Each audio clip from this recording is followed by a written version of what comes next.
1973 চনত অসমলৈ অহা এই ভাৰতলৈ অহা এই শিলাদিত্যই অসমীয়াৰ সংজ্ঞা দিছে। ই নিজকে অসমীয়া বুলি কৈছে। এতিয়া কথাটো হ'লে 73 চনত অহা শিলাদিত্য বঙালে তো আমাক কি অসমীয়া শিকাব নেকি যে আমি কোন হয় কি হয়?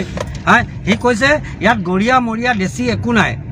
তই আহিছিলি কেতিয়া এই শিলাদিত্য? তই 73 চনত অহা এটা বঙালীহে। তই কি অসমীয়াক অসমীয়া শিকাবি? শুনি ল এটা কথা, একদম মাইণ্ডেড মিষ্টাৰ শিলাদিত্য। একা বেকাকৈ কোৱাৰ অভ্যাস নাই। তই যোনেই হওক, মই তোক স্পষ্টকৈ তই বুলি কৈছোঁ। মানুহে হয়তো মোক বেয়া পাব, ইমান ডাঙৰ মানুহজনক তই কিয় কৈছ? কৈছে যি যিমানৰ মানুহ তাক সিমানতে থাকিব দিব লাগে। ঠেং টামনিয়ে যাব নোৱাৰা মানুহ এই হিটাৰনৰ মূৰে যাবলৈ চেষ্টা কৰ। একদম কৈ দিছোঁ শুন, এনেই আল বাল এই সামাজিক মাধ্যমখনত বকি নাথাকিবি। তোৰ লেখীয়া বঙালী, তোৰ লেখীয়া বঙালী বহুত দেখিছোঁ, বহুত আহিলে বহুত গ'ল।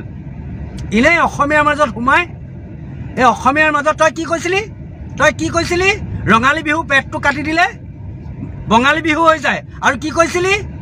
বাংলা আমাৰ মাতৃভাষা আৰু অসমীয়া আমাৰ ধাতৃভাষা। আৰু তই অসমীয়া শিকাবি আমাক? য'তে যি বকি থাকিবি। ভুলতো এইফালে নাহিবি।